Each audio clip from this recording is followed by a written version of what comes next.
ದಿನಾಚರಣೆ ಪ್ರಯುಕ್ತ ಪ್ರತಿಜ್ಞಾವಿಧಿ ಬೋಧನೆ ಮತ್ತು ದೇವರಾಜ ಅರಸು ದಿನಾಚರಣೆ.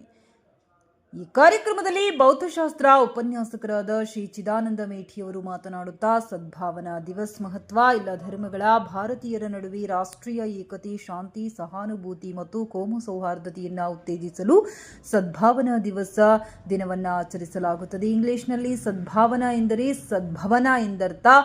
ಸದ್ಭವನ ದಿವಸ್ನ ಪ್ರಮುಖ ವಿಷಯವೇನೆಂದರೆ ವಿವಿಧ ನಂಬಿಕೆಗಳು ಮತ್ತು ಸಂಸ್ಕೃತಿಗಳ ಜನರಲ್ಲಿ ರಾಷ್ಟ್ರೀಯ ಏಕತೆ ಮತ್ತು ಸಾಮಾಜಿಕ ಸದ್ಭಾವನೆಯನ್ನು ಪ್ರೋತ್ಸಾಹಿಸುವುದು. ಅವರ ಜನ್ಮ ವಾರ್ಷಿಕೋತ್ಸವದ ಗೌರವಾರ್ಥವಾಗಿ ರಾಜೀವ್ ಗಾಂಧಿಯವರ ಆಪ್ತ ಕುಟುಂಬ ಸದಸ್ಯರು ಮತ್ತು ಹಿರಿಯ ಕಾಂಗ್ರೆಸ್ ನಾಯಕರು ಅವರಿಗೆ ಗೌರವ ಸಲ್ಲಿಸುತ್ತಾರೆ. ಅವರನ್ನು ಅಂತ್ಯಕ್ರಿಯೆ ಮಾಡಿದ ಸ್ಥಳವಾದ ವೀರ್ ಭೂಮಿಯಲ್ಲಿ ಅವರು ಪುಷ್ಪಗುಚ್ಛಗಳನ್ನು ಇಡುತ್ತಾರೆ.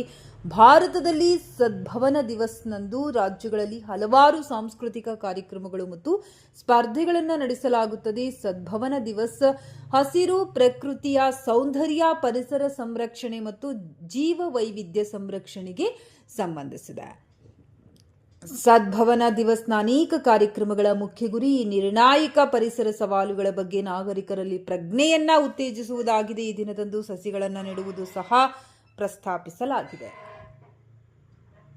ಮಾಜಿ ಪ್ರಧಾನಿ ರಾಜೀವ್ ಗಾಂಧಿಯವರು ಆಗಸ್ಟ್ 20, 1944ರಂದು ಸದ್ಭವನ ದಿವಸ್ ದಿನಾಂಕದಂದು ಜನಿಸಿದರು. ಅವರು 1984ರಿಂದ 1989ರವರೆಗೆ ಪ್ರಧಾನಿ ಮಂತ್ರಿಯಾಗಿ ಸೇವೆ ಸಲ್ಲಿಸಿದರು.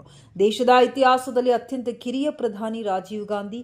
ಅವರು ಪ್ರಧಾನಿಯಾದಾಗ ಅವರಿಗೆ 40 ವರ್ಷ. ತಮ್ಮ ಜೀವನದಲ್ಲಿಯೂ ಸಹ ಈ ತರಹದ ಉತ್ತಮ ಮೌಲ್ಯಗಳನ್ನು ಮೈಗೂಡಿಸಿಕೊಳ್ಳಲು ಕರೆ ನೀಡಿದರು. ಈ ಸಮಾರಂಭದ ಅಧ್ಯಕ್ಷತೆಯನ್ನ ಕಾಲೇಜಿನ ಪ್ರಾಚಾರ್ಯರಾದ ಬಸಪ್ಪ ನಾಗೋಲಿಯವರು ವಹಿಸಿಕೊಂಡಿದ್ದರು. ಕಾರ್ಯಕ್ರಮದಲ್ಲಿ ಹಿರಿಯ ಉಪನ್ಯಾಸಕರಾದ doctor Linganna Jingamarahalli, Shrimati Rama Ajgar Pasha, Ramesh Gabbur, Shrimati Savitri Eshwarappa, Shrimati Lakshmi J Nagappa M ಹಾಗೂ ಇತರೆ ಉಪನ್ಯಾಸಕರು ಉಪಸ್ಥಿತರಿದ್ದರು. ಸದ್ಭಾವನಾ ಪ್ರಮಾಣ ವಚನವನ್ನು ಕನ್ನಡ ಉಪನ್ಯಾಸಕರಾದ ರುದ್ರೇಶ್ ಅವರು ಎಲ್ಲಾ ವಿದ್ಯಾರ್ಥಿಗಳಿಗೆ ಬೋಧಿಸಿದರು.